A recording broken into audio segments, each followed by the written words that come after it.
Welcome back to our match here of the modern Super League here. I got Reduke in the booth, and we got Caleb up against Jim Davis here. Reed, how are these hands looking? Looks pretty good for both players, to be quite honest with you. Now, Caleb has one of those hands that I described, where it's like I'm going to develop my board. I'm Yep. going to have a couple good early turns, and then we'll see. But the Agatha's Soul Cauldron makes this hand pretty scary because it means if something along the lines of Grist, Yawgmoth, Port of Calling, Walking Ballista, if those show up like anywhere, hand, Yeah. top of the library, graveyard, anywhere, Caleb's going to be in business. On Okay. the other side, Jim can develop pretty well. He's even got the The one of. Gemstone Cavern on the draw. I suspect he's going to want to sort of take his time and maybe do like a Seasoned Pyromancer and then play the Shardless Agent on his, well, we'll call it his fourth land drop, which would be his turn Sure. 3. But yeah, the interesting thing about the Glimpse deck is it's not like Rhinos where you just want to cascade at the first opportunity. Yeah. Sometimes the Glimpse becomes like a lot more powerful if you can take that extra beat to set up. Yeah, I think you actively want to be waiting a little bit more with this deck instead of rushing it out there unless you're facing, a combo immediately, which we're not really going to see that aggressively. So, if Jim can get through such a much faster combo deck and so easily, may I add, in the first round, it feels like he's going to have a lot better time up against a Yawgmoth deck, wouldn't you think? I think so. And yeah, Caleb was like, man, if I had known there was going to be so much combo this week, I might not have chosen Yawgmoth. He said he had another Yeah. brew that he'd been working on. And yeah, I'm sure that, I wouldn't be surprised if Caleb like has some game in the matchup. Yawgmoth's pretty powerful deck as well, but he can't be happy with the situation that he just has effectively no counterplay against what Jim is up to. Yeah, absolutely. So here we see Agatha's Soul Cauldron to start doing some things. And you can also just eat your opponent's stuff here. You can really get froggy if you want and start haywire miting away clues, something like that if you just want to lower the amount of permanents in play with, which, in Jim's deck, it is all about permanents. It doesn't really care what these permanents are until you've already glimpsed. Oh, so okay, so he's going for it. He's not wasting any time with the Pyromancer. I guess it makes sense given that he didn't have any non-lands to discard with the Pyromancer. You might as well just get the ball rolling here. Yeah, I like that as well. If that was two not so great cards in hand, maybe at 2 Furies or something, I think I would have liked Season Pyromancer. But all right, here we go. We see for the 5 permanents, Season Pyromancer got in play anyways, so no big deal. And a Fury. So not bad. I've seen this deck where it just looks absolutely amazingly powerful. And then another time where they put in 7 lands and you're like, oh, I submitted this deck, huh? Well, I think Jim will consider this to be a good hit because Fury is really nice against Yawgmoth. And then the Seasoned Pyromancer gets to draw him towards, another Cascade card. And the untapped lands allow him to cast the other Seasoned Pyromancer from his hand. So he's going to see potentially as many as 5 new cards before his next untap step. So, he could easily just set up for an even more powerful Glimpse next turn. Yep, makes sense to me. And the Agatha's Soul Cauldron does make Fury a little awkward where there's no scenario where you can actually get both creatures off the battlefield. So Caleb will get to save one of them, but they're not great creatures right now. So Caleb definitely is kind of in a lot of trouble. Yeah, and let's not forget the Gemstone Cavern, which just really let Jim like hijack the initiative in this game. Yeah. And he's starting to combo off at a position where Caleb is just totally unprepared. Like even with another turn, Caleb can't get Yawgmoth on the battlefield. He can't threaten his own combo. So Jim is just really doing it. Would you consider that streamer luck? Yeah, I mean, he had the 7-card hand, Gemstone Caverns. He hit well off the Glimpse. This is what he signed up for. Yeah, I mean, you're a streamer as well. I'm a sub to your channel. You're quite the entertaining streamer as well as, being incredibly good at Magic. I'm sure you get that plenty of times where it's just like, oh, that's Reed here, just getting streamer luck. Yeah, I'm known for my loose mulligan keeps, and then those times where I just keep the one lander and peel the second one right away. Hey, we both tested with Seth plenty of times. I get it. All right, here we see the Aegis' Soul Cauldron. To give the abilities of Delighted Halfling to these creatures, play Blood Artist, play the Young Wolf, and do the best you can. Now, the best you can, it's not great right now, but I was going to say the one hope is Violent Outburst could not be cast off these two caverns, but Scalding Tarn off the top, I think, means we're about to be in for the battlefield that I was not having the most fun seeing, which was 100 elemental triggers, but, you know, I bet Jim was having a lot of fun. Yeah, so the main question is just what do you declare an attack before you cast the Outburst? So I would have been on probably like Scalding Tarn attack. Sure. And then, hey, even just the +1/+0 of Violent Outburst is kind of threatening here, especially if Caleb was to decide to let the Fury go unblocked. But yeah, you can't do makes that sense though, here. right? Because then if you give those creatures plus, you're not getting rid of them with Glimpse of Tomorrow. Yeah, it's true. Yeah. I mean, I guess if you'd leave like just Fury and you get rid of everything else, Glimpse is you can choose what you all get rid of, correct? Well, you could certainly choose to not cast the Glimpse. Yeah, but you can't take some of your cards and leave some, No. right? It is shuffle all permanents. Okay, so Yeah, it's you fully warp the wow. world. Is this no Violent Outburst? I think maybe Jim didn't spot the mana issue that you pointed out, which Yeah, I would believe it because I didn't spot it until you mentioned it. that's fair. So the one thing Caleb has to do is do not play Yavimaya right now. Not be great. Not be great. Didn't draw it. Kind of Jim may have got away with one, but even if you do draw either Cord or Yawgmoth here, it's still probably pretty tough to combo off, but shall see. Omnath on the top. Not exactly what you ever want to draw in this deck, I imagine. Yeah, the cool thing about it is you could pitch it to Fury or Endurance. Yeah. Good point. Very multifaceted on that aspect. So I guess going back while we set up this big turn, going back to game one of my match, did Jim have the endurance when he tried to Otawara my breach?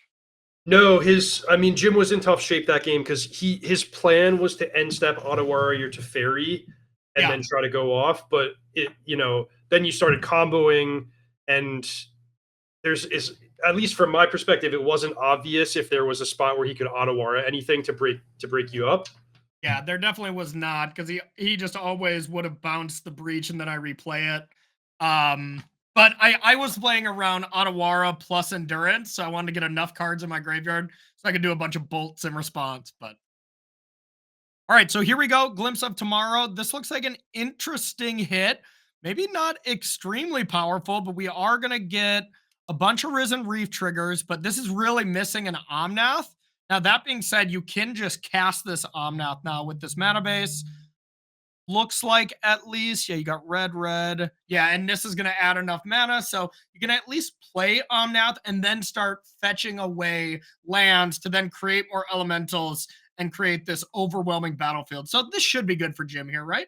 Yeah, I agree with you that it's not the best that you could come up with, but I think just with this many permanents, it's going to be enough. Yeah. So he gets to see a bunch more cards. The Nissa is churning through landfall triggers. He can just cast the Omnath. Now, the important question is, like, does Caleb get even one more turn? Because chat pointed out something pretty cool, is if Caleb can get Walking Ballista into the graveyard, like, say, Court of Calling for 0, he can use Young Wolf to just kill itself over and over again, which will win the game with Blood Artist. Oh. Many pretty interesting combinations you can put together with Agatha's Soul Cauldron. So Agatha's Soul Cauldron, when you were testing for PT Barcelona, Yawgmoth did not have access to that tool, and then I'm guessing you just have not really played too much Modern since it has been in play, since you've been testing for the World Championship? Yeah, that's accurate. I'm excited to like experiment with Soul Cauldron and Yawgmoth myself. But to Yeah, be honest with you, Corey, I just watched the first couple weeks of Super League, and I was like, you know what? Like, there's enough people bringing Yawgmoth that I'll try to brew some fun and different decks. there you go. So maybe for a future week, I'll bring it out. But for now, I'll let Caleb do his thing. Yeah, I thought for sure you were heading up the beanstalk, and I'm like, all right, I should have a good matchup against Reed. And I put Caleb on Yogg, and then Jim was complete wild card. I figured he wasn't going to play Scam, and I didn't put any of you on. Oh, excuse me, Rakdos Evoke. I didn't put any of y'all on that deck, and that's by far my worst matchup. So I was like, okay, we might be all right. But Prowess was another deck I was considering if I had enough time to get a little practice in with the deck, since I'm not very up to date on it. Yeah, it was interesting with prowess because there's so many things you can do with it. I mean, I started out not even knowing like what color combination I wanted to play. So Sure. the new questing druid is pretty cool in the green based prowess decks. Yeah, gruel based tend to just be a little more aggressive, and blue gives you a little bit more reach, probably better sideboard cards. It's probably just those two, right? Or were you considering another version of prowess? Or Well, there's mono red, and there's like with mono red you could do Obosh. Then there's three color versions like Temur or Jeskai. okay, But yeah, I mean there's a lot of room to customize. fair enough. All right, so just seeing another plethora of things going down. Fury to pick off Blood Artist. Now that does eliminate the line of walking Ballista for 0 and kind of going off that way. So now you look at the situation where you're like, okay, maybe Jim can't win the game on the spot, but how can he lose next? Yeah, I actually think it's almost impossible for Caleb to win I think so, from right? here because he can't get a second shot at his Blood Artist. He There's just does no way. not have endurance or a second copy of Blood Artist. So, normally that's okay with Yawgmoth because you can just kind of build out a big board and win with Grist and creatures. But this is not a board where Caleb's going to be able to overpower Jim for fairly obvious reasons. I'd have to agree with you on that. I would have to agree with you on that. Yeah, gonna be pretty brutal here. But looking towards a sideboard here, does Yogg get anything really be able to interact with this kind of nonsense going on? I guess I'm seeing one card that seems pretty good. Yeah, so the best one is Necromentia, which Bingo. Caleb has two copies of, and I think that's kind of just lights out. Or I shouldn't say lights out because Jim, of course, can just cast elementals fair and Yeah. square. But if he puts Necromentia on the stack, I think it's going to resolve, and Jim will no longer be able to combo, and that's that. So that And will then be just has his to dynamic win. in the game. Yeah. Yeah, just has to win the fairway. And one way to kind of beat these Yawgmoth decks, and from my experience, at least maybe pre Agatha's Soul Cauldron, when I was playing a lot of just elementals, Omnath, Risen Reef kind of value style decks, is that game plan was perfectly reasonable. Fury is an incredible card against them, especially when they were playing, Birds of Paradise, a bunch more ignoble hierarchs. I think that dynamic has changed a bit, but the fair plan from this elemental deck doesn't look that unlikely that it could pull off a couple wins. Yeah, it's true. So the way I would describe this is if Caleb has a good draw with Necromentia, Yeah, he will probably win the game. If Caleb employs a strategy where it's like, I'm going to mulligan to 5 or 4 looking for Necromentia, that's not going to work because then Jim can just win with the fair and square creature plan. sure. So that's what you have to look out for is like, is Necromentia going to come smoothly and conveniently when you can fit it in a nice curve, or is it like that's the only thing I have going for me? Yeah, and kind of watching your career over the years, maybe being on a testing team with you, you don't really look for those kind of cards as like your first plan against these style of decks, right? The Necromentias, the Ley Line of the Voids, these kind of got you sideboard cards. Is that something that you try to avoid and you try to just play your deck's game plan, or are they like necessary evils in certain situations for you? Oh, great question. I think it's context dependent. Like I certainly Okay. have used those cards before. what I really like is I like to have a cohesive game plan that's going to work, in a large portion of games. So one Okay. thing that I dislike about Necromentia, say you're against Temur Rhinos or something, is Mhm. if you're on the draw or if they have Gemstone Caverns, they can just combo before you even get to 3 mana. Yeah. So that's a big strike against it. There's also I remember like always wanting to use Necromentia against the Indomitable Creativity decks, but they Mhm. had Veil of Summer, so that's another strike against it. But here we see a matchup where like this is just perfect. Look at what's happening. Just turn 2 on the play, super smooth, and I mean Caleb effectively has gone from 50-50 to 90-10 in terms of his likelihood of winning the game. Yeah, here it is. As long as you make sure and get that target right, don't go glimpse of nature or something. Glimpse of tomorrow is selected here. And now, not only are we playing a fair game here, Caleb gets to know exactly how Jim sideboarded, which, maybe not the biggest thing, but it definitely comes up. And now all of a sudden, we're looking at Jim Davis casting turn 3 Risen Reef. So I'll tell you one interesting dynamic of seeing the sideboard plan is we have known deck lists. Oh, Jim has 4 Leyline of Sanctities in his sideboard, sure. which in theory, if Jim can start with Leyline of Sanctity, it stops the Necromentia plan. Yep. It stops Blood Artist, which this is a hot debate among the Yawgmoth crowd is whether you choose Blood Artist because it affects creatures on both sides of the battlefield, or whether you choose Zulaport Cutthroat because it cuts through Leyline of Sanctity and One ring. One Ring. But yeah, and so Caleb is like in a position where he's got these haywire mites. It's like, Jim's probably not going to have any targets for this, but in the world where he brings in Leyline, he can kind of punk me out with it if I don't have access to Yeah. one haywire mite. So now there's the, even deeper leveling game going into a possible game 3.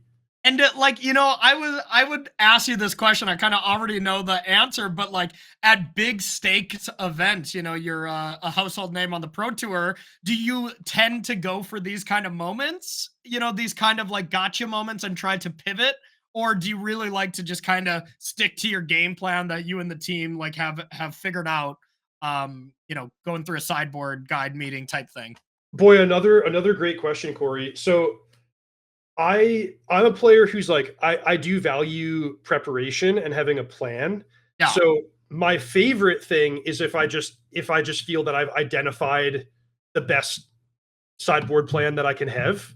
And in that case, I'm just going to stick with it, like rather than trying to feel clever or think I'm leveling up Yeah. with it. Level yourself. Yeah, level myself. But there are some situations where things are actually like close enough and where your opponent can adapt that it actually is worth keeping them guessing. Sort of like in poker, you'd call that balancing your range, and just Sure. being unpredictable. Because if you do the same thing every single time, a sharp opponent can adapt to that and punish you for it. So there are situations that where both approaches can be ideal. And I mean, if you want a masterclass in that, go to what, game 3 against Nathan Stoyer at PT Phyrexia? Is that was that it, or was it game 4? Yeah, so you're bringing up a great example. That was creativity against Nathan, and I was chatting with my teammates. I was like, "Do you think I should try to combo him with the Xenagos Worldspine Worm instant win, or should I sideboard into Hullbreaker Horror so that I can take a more controlling route?" And Yeah. we were like split decision on it. Like nobody really had a great compelling reason to do one or the other. And I was like, all right, Mhm. well, I'll just kind of mix it up and keep Go them back guessing. and forth. Yeah, and Yeah. I think I remember that pretty clearly because, well, through my time of testing with Ely Cassis, one of your teammates now and, one of the best Magic players I know, usually it's a situation of just listen to him, like he's usually got a good grasp on things like that. And I think that is who you listen to on one of the Yeah, occasions for no, that, right? Ely was like, I think I did exactly Ely's plan. He was like, show the Hullbreaker Horrors once and then just kill him with the Xenagos plan. Yes, what a mad scientist. Yeah, Okay, mad scientist. Yeah, so that's great. getting and maybe to a point where he leveled himself. I kind of liked your domain list a little bit more. Maybe don't tell him I said that. Hopefully he's not watching. So getting back to the game, we got Young Wolf here getting in. Quarter calling found Blood Artist as well. And looks like we're gonna have a little endurance to do some blocking here. Not a bad exchange for Jim. Yeah, so just to recap, everybody, this is the game where the Glimpse of Tomorrows have been exiled via Necromentia. Yep. So Jim is playing elementals. He is casting cards for 3 and 4 mana, trying to fight through. I think that this would work under some circumstances. Remember, we talked about like if Caleb has to mulligan to find his Necromentia, then Jim can capitalize. My prediction is that Caleb's draw is strong enough that he's going to be able to just win pretty cleanly in a couple of turns. Yeah. But Jim's fighting the good fight. I mean, he's got a board presence. He's churning through his library. He can even solitude, like if Caleb has to hard cast Yawgmoth. But Caleb kind of has everything perfect this game. He's going to flash in Orcish Bowmasters and have the unsolitudable Court of Calling to get Yawgmoth when he wants to. Yeah, unsubtlety-able, that's for sure. Oh, and yeah. And just another card that really we just gotta, pour one out for the homies here is poor Risen Reef. Stock just plummeted with this old Orcish Bowmaster being printed. I mean, come on. They did Risen Reef dirty. Yeah. The one tough. It's not a nice world for one toughness creatures in Modern these days. No, it's not. But you know what? I'm gonna keep playing them. I'm gonna keep playing Ragavan until you pry it out of my hand, I guess. Well, I said when you were playing against Jim, I said you got the one good matchup for Ragavan because your other opponents have either 4 Young Wolves or 4 Lava Darts. I know. I was really like, I need to win this match against Jim. I was like, I really, really have to have a chance to advance to the top 8 because I got 2 rough matchups and 2 great players. So here's Yawgmoth coming down. And is it just over now? Pretty close? It is. I think it's not over with just what Caleb has on the board, but it's getting close, and Caleb's going to get to draw about 10 cards here. So my prediction is that Jim's not going to get another turn. Yep, but the pattern here that you can look for is when you have Yawgmoth and 2 Undying creatures, you can go like unlimited. The sky's the limit how many activations you can do. If you have Yawgmoth and 1 Undying creature, then every other creature you have gives you 2 iterations of the cycle because you sack a Young Wolf, then you sack a creature targeting your Young Wolf to reset the counter. Yep. So here Caleb's, on the board, he gets something like 10, 11 triggers, and then he still has mana available to cast more creatures. He only needs to play a couple more creatures to get up to the, I think it was 16 life points that Jim had access to. But if he finds a Young Wolf or a Court of Calling, that's just easy mode. Yeah, and Bowmaster, with that kind of thought in place, just adds 4 draw steps, if you get the Amass token and itself to go back and forth at Young Wolf.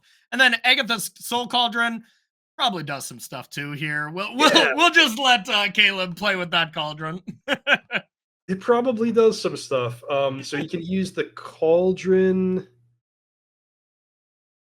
to give creatures the ability to tap for mana. I think that's not going to be better than just casting creatures from his hand in this particular case. Yeah. I mean, I guess you could, because both creatures are summoning sick now. This Young Wolf is going to be going back and forth. So maybe if they were both good to go, you could Ignoble Hierarch on it and it kind of pays for itself or only costs 1. But yeah, as it stands, doesn't seem particularly strong. Now, the one thing Caleb does want to find here is just untap Black Source. That's probably pretty good too, though. So that's just it. Court of Calling for 1 here with Wall of Roots, putting a counter on that, and then tapping the 3 creatures. That's going to get a second Young Wolf, and that will leave Jim dead. And we're advancing to, or heading to game number 3. 2 close games, Reed. So we have to see what's going to happen in game number 3. Is Caleb going to run hot enough to have another turn 2 Necromentia draw, or is this going to be one where Jim gets to leverage going first? I guess I wouldn't be surprised by any outcome, but it does seem like in the absence of that Necromentia, Jim is probably going to have an advantage in the game. I would tend to agree too. And you gotta love it. I mean, I'm sure I think most of us kind of know your play style that you love, these Jund style mid-range decks. But winning a tournament, winning something like the Super League feels great no matter what. But when you win it with your baby, when your pet deck or some really, really fun deck that you're having a blast with, like Jim's definitely doing right now, it's extra sweet, isn't it? Yeah, for sure. And then there's this other element of like your opponents, so you can kind of metagame like, oh, Corey's going to bring his Underworld Breach deck that he loves so much. But when Jim fires off Glimpse of Tomorrow, like, what are you going to think the next time you have to play against Jim? Exactly. Like, See, I thought I got you all off my trail by playing Tron for week 1. I thought they're like, okay, Corey's put down Breach. He's never going to be playing that deck again. But it turns out I should have played 2 decks and then saved Breach for the finale, huh? I guess I kind of screwed that one up. yeah, that's what I'm doing with Jund. Gosh. I've been kind of soft playing so far, but when I'm really trying to win, you'll know it because I'll bring Jund. Yeah, Bloodbraid Elf will be in a 75 for sure. Oh boy. All right. That's the true Cascade deck. I think we both know it. So it looks like Caleb mulliganed kind of a marginal hand in this game. He went down to 5 looking for either something a little more explosive or that Necromentia. Didn't find it. So this is Jim having some time to develop and set up, but Jim does not have a Cascade card. So it doesn't even have anything meaningful to play on turn 3, kind of that Nissa or Risen Reef. That's kind of the ideal thing. So, it feels kind of bad to take permanence away from yourself in this deck by sacking a clue or something, but it just might be something we go for since Endurance doesn't look like that an attractive of a. yeah, it's interesting. I wouldn't be surprised to see Jim go for the Endurance or go for cracking a clue. It kind of depends on his judgment of like how long he has to develop. Yeah. But this makes sense to me. You play the Endurance on turn 3, then at worst you can crack both clues on turn 4.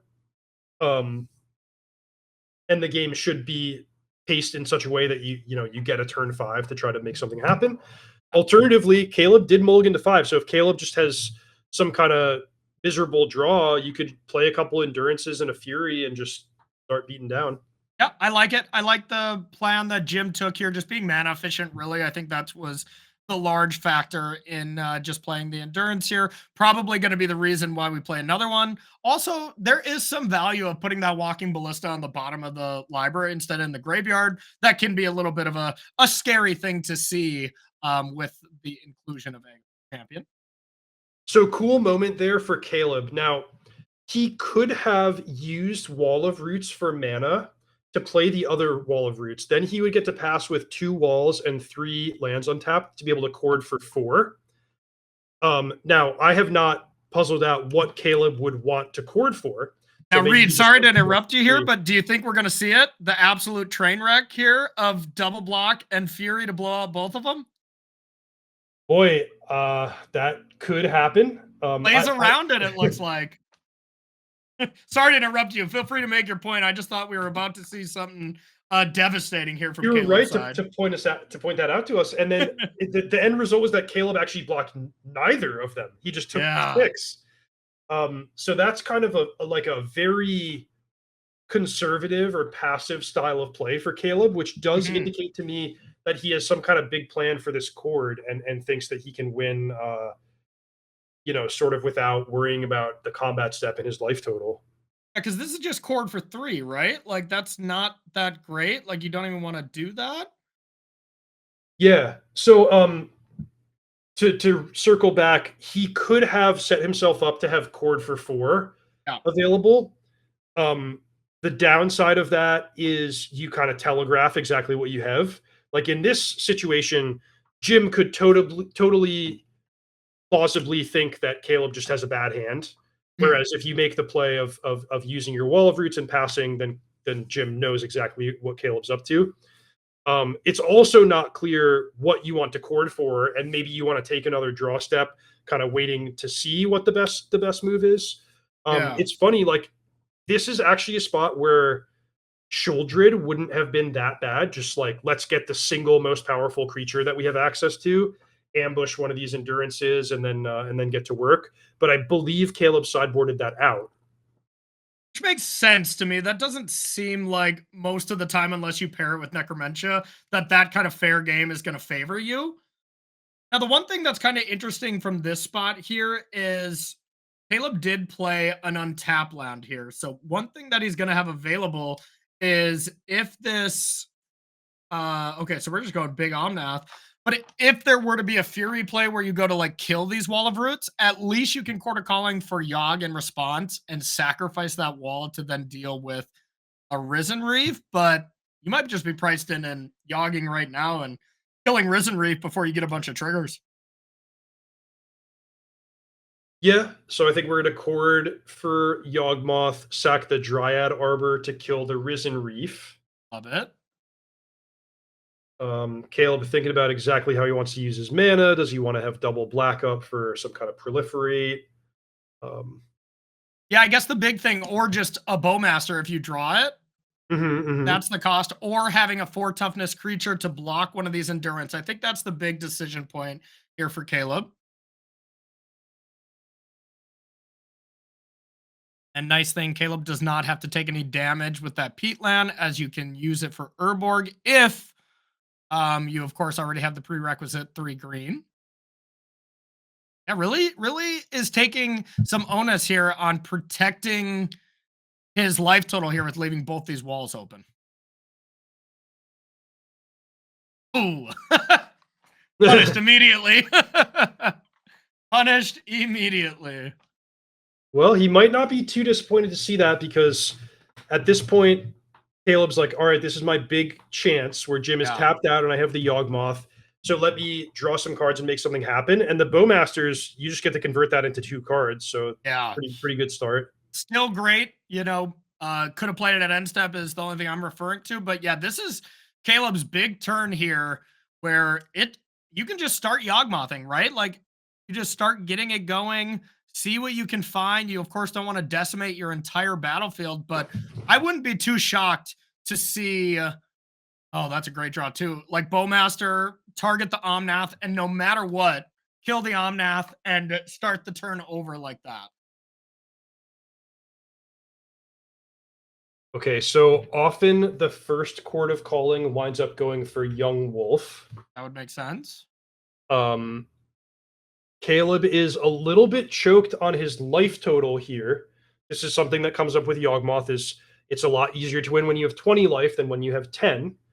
There's also, Omnath has a triggered ability that deals damage.